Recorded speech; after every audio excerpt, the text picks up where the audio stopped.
অতীতের মতো আবারও গণতন্ত্রকে ধ্বংসের ষড়যন্ত্র চলছে বলে অভিযোগ করেছেন বিএনপির নেতারা। বৃহস্পতিবার 21শে ফেব্রুয়ারি উপলক্ষে আলোচনা সভায় তারা হুঁশিয়ারি দেন, ভোটের দাবিতে প্রয়োজনে আবারও রাজপথে নামবে বিএনপি।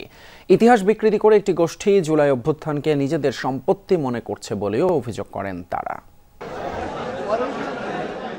21 ফেব্রুয়ারি শহীদ দিবস ও আন্তর্জাতিক মাতৃভাষা দিবস উপলক্ষে রাজধানীর ইঞ্জিনিয়ার্স ইনস্টিটিউশন মিলনায়তনে বিএনপির আলোচনা সভা, বুনিয়াদী প্রশিক্ষণ কর্মশালায় ভাষা আন্দোলনের নানা দিক তুলে ধরে বিএনপি নেতারা জানান, ভাষা আন্দোলন থেকেই দেশের মানুষের অধিকার আদায়ের আন্দোলন শুরু। আরো শ্রদ্ধা করার দায় আছে আমাদের। নেতারা কথা বলেন সমসাময়িক রাজনৈতিক প্রসঙ্গেও। অন্তর্বর্তী সরকারকে সম্মানের সঙ্গে বিদায় নিতে দ্রুত নির্বাচনের আহ্বান জানান তারা। এই বাংলাদেশে জনগণের অধিকার নিয়ে ছিনিমিনি খেলে কেউ রক্ষা পায় নাই।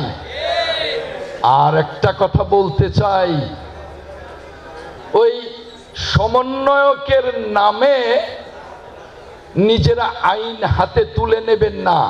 বিএনপিকে রাস্তায় যদি একবার নামান, বিএনপি কিন্তু রাস্তা থেকে ঘরে ফিরবে গণতন্ত্র না নিয়ে।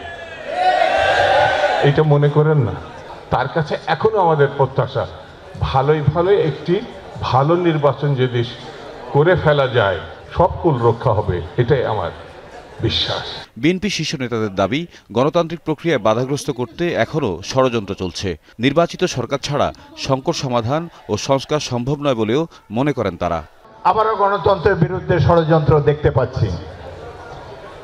এই বিএনপির এই 17 বছরের সংগ্রামকে উপেক্ষা করা হচ্ছে।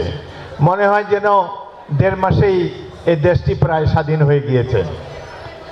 এই যে আমাদের 1.5 মাসের সংগ্রামেও 422 জন বিএনপি কর্মী জীবন দিয়েছে। এই 2025 সালে এসে মানুষের নতুন প্রজন্মের ভোট দেবার যে আকাঙ্ক্ষা, মানুষের যে প্রত্যাশা, সেই প্রত্যাশার প্রতিফলন কিন্তু বাংলাদেশের মানুষ অবিলম্বে দেখতে চায়। নতুন চিন্তা চেতনা নিয়ে তরুণদের দেশ গঠনে এগিয়ে আসার আহ্বান জানান বিএনপি নেতারা।